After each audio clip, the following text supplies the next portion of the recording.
What is going on, guys? It's your boy ShadyMikeGaming. Welcome to another NBA 2K23 video. Um, why did I say that? This is not a 2K23 video. We're just gonna be talking some NBA basketball today, and I am not editing that out. So we're gonna roll with it, guys. I'm sorry, my brain is literally fried from playing 2K. This is pretty much where we're at. I don't even know how to do the intro to a video that's not a 2K video, so that's fun. But yeah, it's been about like 3 hours since the Sixers Nuggets game just ended. I was watching it over my parents' house, and some of you guys saw me on Twitter. I was pretty hype. I have since calmed down and can think rationally now. But I'm very happy that the Sixers came away with the W, and I really wanted to talk about that W and just talk some NBA basketball with you guys. I also want to give a little channel update before we get into the game as we recap the game. So guys, if you do like the content, please do like the video. It helps a ton. Make sure you subscribe with your notifications turned on. That way you don't miss any of our upcoming content, guys. I appreciate you. The support on the channel as of late has been real. And that's what I wanted to talk about first and foremost. Update you guys really quick. I know there's a lot of people waiting on, I guess, content, right? Sliders, jump shots, Madden, everything. I guess is what's going on. I don't know, guys. 2K, like being a 2K content creator is actually just kind of crazy. Like, I don't know how people expect you to play this game as stale as it is. 24 hours of the day. I'm burnt out with it. I know other people are burnt out with it, but this is what we do as content creators, and I love it. I appreciate the support. Appreciate everybody that supports the channel. But basically, what I'm working on right now, I'm working on four projects. I'm working on a Brandon Ingram jump shot fix. I'm working on 2K23 sliders. I'm working on a Madden 24 wish list, and I'm working on an update to my Madden 23 slider set. Going to be honest, the order that those videos come out in is probably going to be like the Madden slider update, then the Brandon Ingram jump shot, then probably the Madden wish list, and then the 2K sliders. The problem with the 2K sliders is just 2K updates their game so much. Every time I get the sliders in a good spot, they just change the game. So it's kind of frustrating me. So I just need to take a little bit of a breather from that. I already dropped the sliders, the beta, so that you can play with what I'm working with now if you're a channel member. And honestly, that's just where they're going to have to be right now. We will get back to that, but just the way 2K is going right now, with how often they update the game with these front end updates, it's just kind of frustrating me. So I kind of need to step back a little bit on that. The real ones understand that. I get it. But with that being said, that's just a quick channel update to let you guys know what's going on, what's going to be coming down the pipeline. Now, I wanted to speak on the Sixers Nuggets game, but first, I wanted to speak on some. I don't know if I want to call them incidents, but just some stuff that happened on social media regarding me over the past few weeks. The first situation that happened on the day that Kobe passed away. I had posted on Twitter and YouTube a couple of, posts paying homage to Kobe Bryant. And I for those of you who have me on Twitter, you already know about this. You saw it. But for those of you on YouTube might not have seen it, I posted a couple pictures of Kobe and stuff like that, paying homage. And I got some responses to some of those pictures that I didn't really like. And some of them were like, Shady, where's the sliders? Or Shady, where's so-and-so's jump shot? And this, that, and the other. And to a couple of them, I responded in a not so polite way. Like, I think one of them I said, like, hey, idiot or moron, read the room or something like that. You guys know I don't really curse, so I didn't say nothing too crazy, but I still think I should have responded to that in a better way. It was an emotional day for me, and I did block those people. But in future reference, I'm not going to be responding to stuff like that, guys. I'm just going to block and move on. But for the people that felt like those responses were out of character, maybe they were. And everybody's human and makes mistakes. But I just didn't appreciate. And like I said, I do appreciate people fiending and wanting my content and being excited for me to release content. But sometimes it is kind of a matter of awareness of the times that you say stuff and what you're responding to. I just didn't appreciate people kind of just saying, kind of blowing off Kobe and saying, "Hey, where's this? Where's that?" So that's the reason I responded that way. In the future, as a content creator, I got to be a little bit smarter, before I get baited into stuff. And we're gonna talk a little bit about that too. So there was another situation dealing with. You guys know I'm a big fan of the ATD rosters and the ATD team. So I went into their Discord to get the latest version of the roster, and it was kind of surreal, really. I go into the Discord. I'm like, yeah, let me scroll through some of the comments and see what people are talking about, and lo and behold, they're talking about me. They're having a conversation about me. It's like, yeah, oh, did you guys see Shady Mike did a video shouting out the ATD rosters? And in my head, I'm like, yeah, like I always have nothing but great things to say about ATD and the team and the people involved. And the comments kind of started to snowball. It's like, yeah, I don't like that Shady guy. I don't like him because of the stuff he says on Twitter and stuff like that. Shameless plug. If you guys aren't following me on Twitter, at ShadyMikeGaming, follow me up. Appreciate it. But some people were making some comments saying like I'm too biased towards Philly, and I wanted that to kind of be the preface of today's video. Please do not expect an unbiased, straightforward approach to today's video. That's not what this is going to be. I'm a Sixers fan, Embiid fan, Philadelphia sports fan, and that's going to be the angle that this video and all of my videos and all of my content comes from. I never claim to be one of these guys with 300,000 subscribers that feels the need to cater to certain fan bases. I'm not there yet. Maybe one day I will get there. Maybe I won't. But I'm pro Philly, and that's not changing on any platform, Twitter, YouTube, whatever. That's how it goes. I'm riding for my guys. 4 for 4, Eagles, Phillies, Flyers, and of course the Sixers. So that's how things go around here. If you like it, cool. If you don't, that you got to decide whether you can deal with that. But I'm not apologizing. I was a Philly sports fan before I was a YouTuber. So just to clear that up, I wanted to make sure people understand, how I be coming in my videos and how I be coming on social media. Pause that. But you guys know how it goes. So I wanted to respond really to some of, because that's what this past week has just been, a bunch of nonsense on social media, and all of it kind of built up to this Denver Nuggets game, and I thought it was really interesting. And it kind of played into the game and made it that much more hype for me, and I was that much more excited for the game. So it all started really on Twitter, and like the narrative running on Twitter about Joel Embiid is that he's a foul merchant, and he doesn't play hard. He doesn't try to score. He just plays and draws fouls. And if he wasn't, and so like I've actually seen people post Joel Embiid's box score and say, but without his free throws, he would have only had 18 points or 13 points. And it's crazy because I've never ever seen any that done like that for anyone else.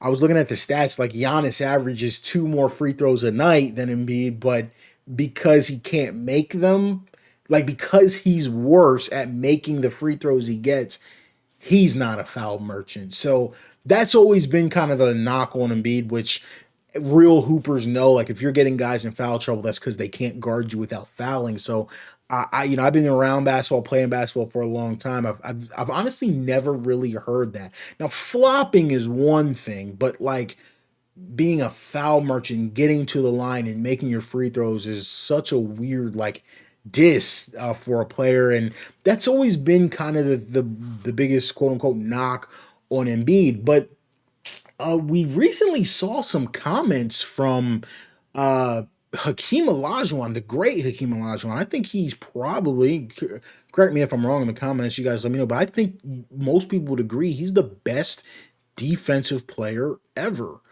right? I think he is. I don't know who I would say is better, but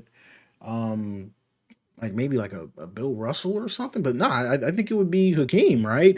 He had some crazy stat lines and stuff a lot of years. Obviously, he's before my time, but I know my basketball. I know he's one of the best ever, especially on his title runs. And he made like some comments about like Embiid being like too perimeter oriented and like shooting too many threes, like basically saying like Embiid like falls in love with the three ball. And it was really odd to me that someone would say that about Embiid, and this is where we kind of bring Jokic into it, because I said, oh well, people think Embiid is too perimeter oriented now. I'm like, that's crazy because they were just saying he's a foul merchant. I was like, those two situations, you can't be both, right? It's not like the man's foul baiting off step back threes. So I'm like, which one is he shooting too many threes, or is he doing this? Is he doing that?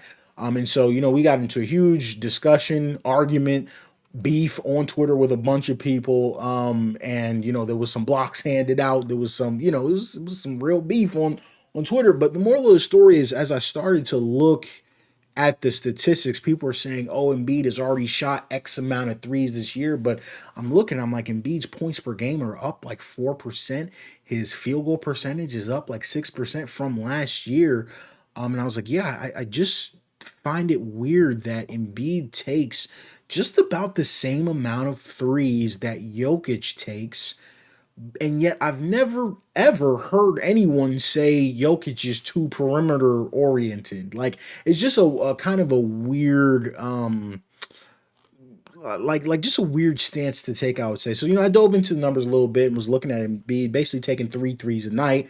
But I'm like, well, okay, but he makes one a night. So, it's 33, 34% for his career. And I'm like, okay. I'm like, so we're talking about two possessions a game? I'm like, this is, and that could be a half court heave. It could be late in the shot clock. I'm like, I don't know about that. So I felt like that was, as Kobe would say, a yoga stretch. Again, people trying to really go to lengths to discredit Joel Embiid's game. And so coming into tonight, as I started watching the Sixers versus Nuggets, I mean, oh my gosh, it was not starting good. And for those of you that were live tweeting with me, and we were tweeting through the game, the Nuggets, I think at the half, were shooting 66% from the field and had like 70 something points. And I'm, over my parents' house watching the game, and I'm freaking out. I'm like, oh my goodness, I've been talking all this nonsense about Jokic and Embiid on Twitter, and I'm like, and these guys are gonna come into Philly and blow us out. I'm like, this is not looking good. But I was just watching, and of course the Nuggets do run their offense through Jokic, but I mean, his supporting cast, like, oh my God, like Murray, I felt like Murray didn't miss a single shot all night. Somebody pull his stats up, but I'm like, he was on fire. KCP was on fire. Michael Porter Jr. was on fire. Aaron Gordon getting tip-ins left and right, and it's just a total team effort, and that's really, really cool. I respect and appreciate that and their play style, but I'm just like, man, when you sit down and watch Embiid, like what Embiid has to do versus what Jokic has to do on his team. I mean, it's not even close, like in terms of the actual, I don't know if I want to say burden, but I'm sitting here watching the Sixers. PJ Tucker's missing bunnies. Tobias Harris is missing bunnies. I'm like, yo, these like the supporting cast here. It's not even close. Embiid has to shoulder much more of the load. Is what I was thinking. And people will say, oh, Embiid's never been out of the second round. Jokic has been out of the second round, but in my opinion, he had only been out the second round in the bubble. And I don't, you guys know me, I don't really count the stuff that happened in the bubble. No offense. That's where I stand. That can be a whole other video in and of itself, but I don't really count the stuff that happened in the bubble. So when you take a look at the stats, even including the stuff that happened in the bubble, I'm like, man, I just look at, how Ben Simmons has deteriorated in Brooklyn, and that was supposedly the Sixers' number two star. And boy, do we use that term lightly. And I, kind of put that side by side with Jokic's supporting cast. And I do know he was missing Michael Porter Jr. and he was missing Jamal Murray, but I'm just like, man, Embiid hasn't had a lot of help to legitimately really go anywhere. So that was just, going into the game. One of the things that was on my mind, just thinking about these supporting casts, and I just don't know. I don't really feel like it's that even. So obviously the big story was Embiid being snubbed as an All-Star starter, and people were saying, "Oh well, Shady, it's Embiid, it's Tatum and Giannis and KD, and who would you take off?" I said, don't know, don't care. It's not my job, right? That's not my job to figure out. But one of those guys, because for me personally, it would be Donovan Mitchell. But like it's not positionless. So number one, the first problem is they need to put the center position back on the ballot. Like that's silly to not have a center position on the ballot. Number one. Number two, again, I don't care who it is, but we're at the point now. Embiid is second, I think, in the MVP ladder, and he's not an All Star starter. Very odd. And I went to Twitter and I started asking around. I said, guys, Embiid's averaging 34 points a night on like 53% shooting. I said, has anyone ever like been leading the league in scoring and not been an all-star starter? I said, has anyone ever scratched that had this high of a points per game and not been an all-star starter? I don't know. And I would, but looking for cases, I couldn't really find one. So that was a little bit odd to me. And, the people are saying like, oh, it just is what it is. It's the way the cookie crumbles.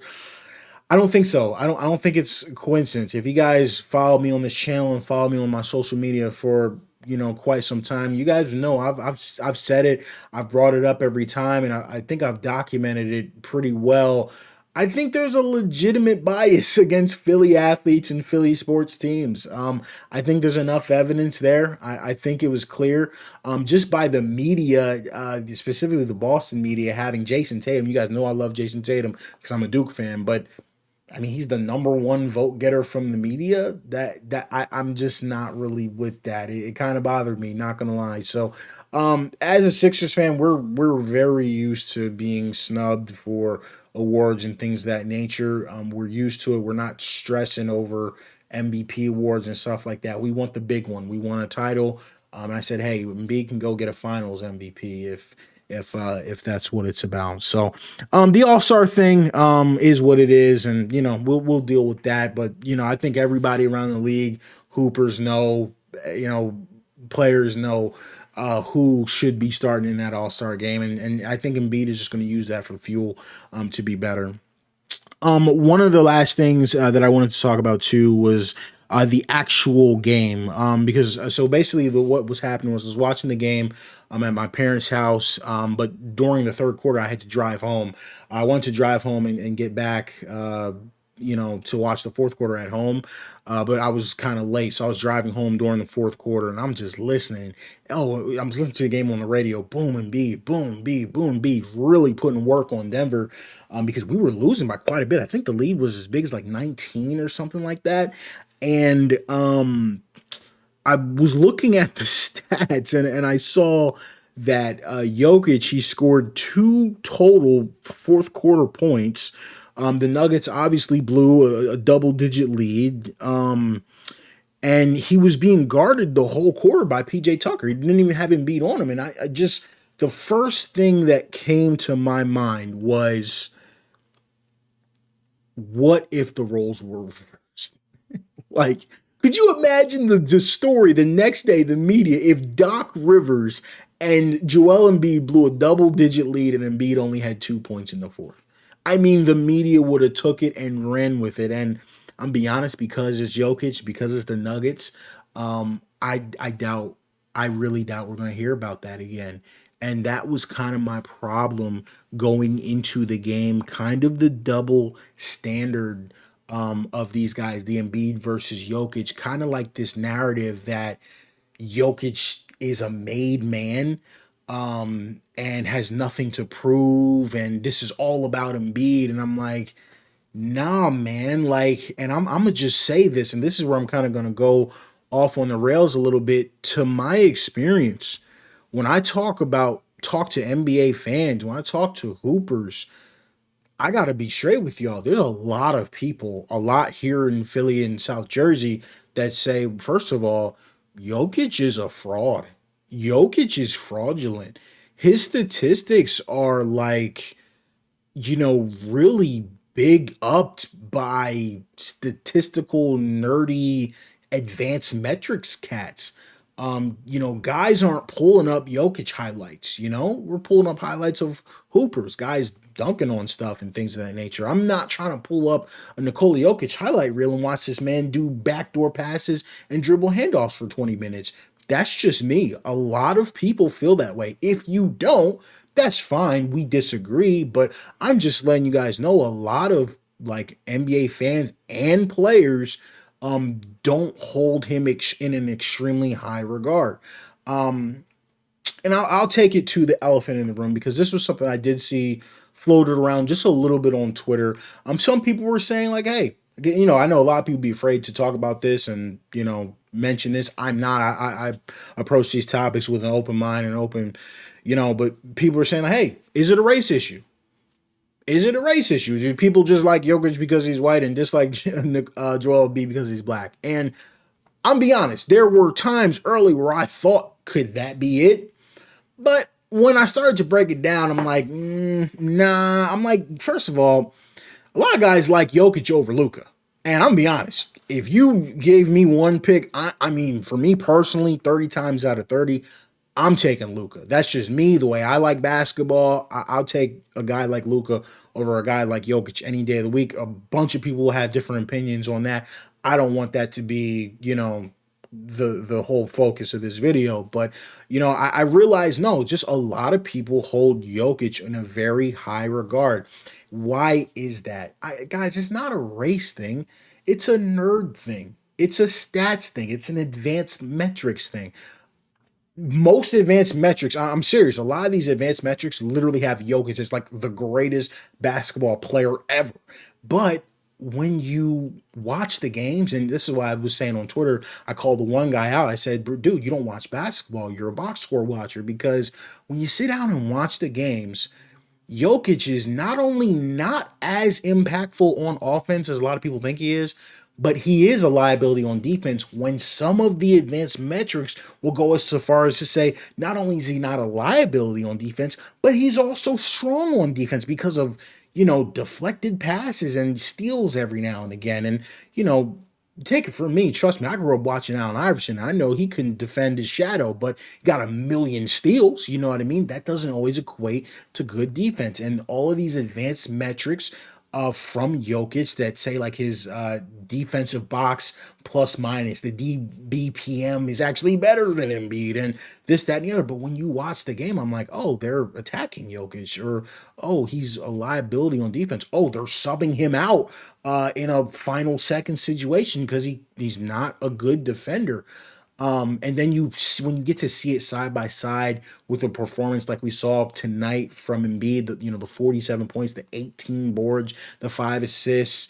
I think he had some blocks and steals in there as well.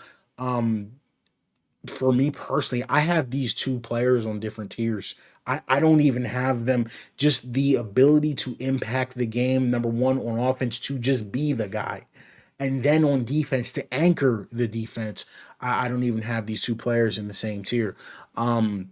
We saw it with Jokic, man, 2 points in the fourth quarter. I mean, where are you at? And it's not even that he's missing shots, it's that he's not going to take the ball and go one on one.